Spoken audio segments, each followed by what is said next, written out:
দক্ষিণ চব্বিশ পরগনার চম্পাহাটির হারালে বাজি ব্যবসায়ীর বাড়িতে বিস্ফোরণের ঘটনা। বিস্ফোরণে তিনজন অগ্নিদগ্ধ হয়েছেন বলে জানতে পারা যাচ্ছে।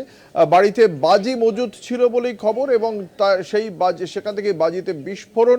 আহতদের ইতিমধ্যেই নিয়ে আসা হয়েছে কলকাতার হাসপাতালে চিকিৎসার জন্য। গুরুতরভাবে অগ্নিদগ্ধ হয়েছেন বাড়ির তিনজন। আমাদের সঙ্গে রয়েছেন আমাদের প্রতিনিধি প্রিয়গোপাল মুখোপাধ্যায়। প্রিয়গোপাল, ঠিক কিভাবে এই বিস্ফোরণ ঘটলো, প্রাথমিক তদন্তের পর কি জানা যাচ্ছে? বারুইপুর চাম্পাহাটি যে হারাল বাজি বাজার, সেই বাজি বাজারে কিন্তু একটি বাড়িতে বাজি মজুদ রাখা বাজি থেকে কিন্তু বিস্ফোরণ হয়। অগ্নিকাণ্ড বিস্ফোরণের তীব্রতায় ভেঙে চুরে চুরমার হয়ে যায় সেই বাড়ি।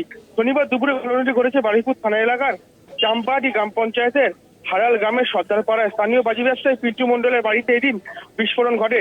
সেই সঙ্গে সঙ্গে অগ্নিকাণ্ড এবং বিস্ফোরণের তীব্রতা যা হয় সেইটাই প্রায় এলাকা থেকে কয়েকশো মিটার দূরেও কিন্তু এই বিস্ফোরণের শব্দ শোনা যায় এবং যে বাড়িতে ছাড়কার হয়ে যায় সেই বাড়ির মধ্যে থাকা গৃহকর্তা পিন্টু মণ্ডল সহ শুভঙ্করী সর্দার ও ভক্তি সর্দার নামে এই তিনজন কিছু অগ্নিদগ্ধ হয় এবং তাদেরকে দ্রুত বারুইপুর মহকুমা হাসপাতালে নিয়ে আসলে তাদের অবস্থার অবনতি হয়। তাদেরকে কলকাতা হাসপাতালে স্থানান্তরিত করা হয়। ইতিমধ্যে কিন্তু যে থানা পুলিশ, সেই থানার পুলিশ কিন্তু এলাকায় গেছে এবং তদন্ত চালাচ্ছে যে কিভাবে এই বিস্ফোরণ হলো। হ্যাঁ প্রিয়গোপাল, যেটা জানতে চাইবো, প্রাথমিক তদন্তের পর পুলিশের কি ধারণা, কি থেকে এই বিস্ফোরণ ঘটেছে?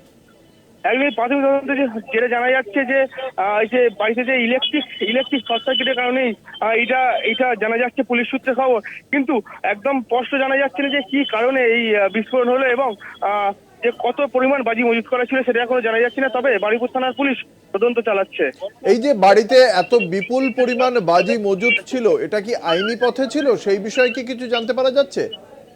একদমই না। যেটা তোমাকে প্রথমে জানিয়ে রাখবো যে যে বাজি মজুদ ছিল বাড়িতে বেআইনি বাজি মজুদ ছিল, যে সেই কারণেই কিন্তু এই বাজির কোনো হদিস কিন্তু জানতো না পুলিশ। তবে এখানে কিন্তু একটা বড় ভূমিকা হচ্ছে যে চাম্পাহাটি হারাল বাজি বাজার এর আগেও কিন্তু একাধিকবার বিস্ফোরণ হয় এবং সেখানে কিন্তু একাধিক প্রাণহানির ঘটনা ঘটে।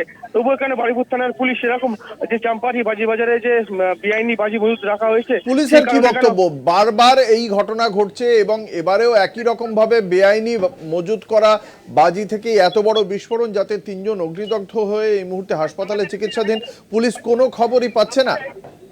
একদমই যেটা জানা যাচ্ছে যে পুলিশ এখনো কিন্তু পর্যন্ত কিছু বলেনি, শুধু এইটুকুনি জানিয়েছে আমাদের এই ঘটনার তদন্ত চালাচ্ছে। রাজনৈতিক দলগুলির পক্ষ থেকে এই ঘটনাকে নিয়ে কি প্রতিক্রিয়া? বিরোধীরা কি বলছে? বারংবার পুলিশ কিছুই জানতে পারছে না এবং বেআইনি বাজি মজুদ হচ্ছে এবং বিস্ফোরণ হচ্ছে, কিছু লোকের প্রাণ যাচ্ছে। বিরোধী রাজনৈতিক দলগুলি বা কি বলছে? একদমই বিরোধী রাজনৈতিক দলের যেটা প্রধান খবর হলো যে এই যে বেআইনি বাজি যে রাখা হচ্ছে, এটা কিন্তু যে শাসক দলের মদতে রাখা হচ্ছে, এটা কিন্তু অভিযোগ জানাচ্ছে যে বিরোধী দলগুলো।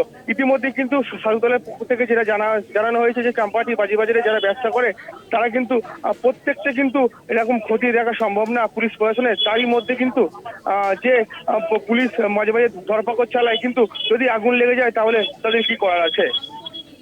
ধন্যবাদ। আমাদের সঙ্গে ছিলেন আমাদের প্রতিনিধি প্রিয়গোপাল মুখোপাধ্যায়। পুলিশ কার্যত হাত তুলে দিচ্ছে বলে জানতে পারা যাচ্ছে, কারণ একের পর এক ঘটনা ঘটে গেছে। এই নিয়ে মোট তিনবার একই ধরনের ঘটনা ঘটল। বিস্ফোরণের ঘটনা, বেআইনি বাজি মজুত এবং সেখান থেকে বিস্ফোরণ, যার জেরে গুরুতরভাবে জখম হলেন। আজকের ঘটনায় তিনজন, এর আগেও তিনবার এই ধরনের ঘটনা ঘটেছে বারুইপুর চম্পাহাটি এলাকায়। তারপরেও কেন পুলিশের কাছে কোনো তথ্য থাকছে না বেআইনি বাজি মজুত সংক্রান্ত বিষয়ে, তা নিয়ে অবশ্যই প্রশ্ন তুলছে বিরোধীরা।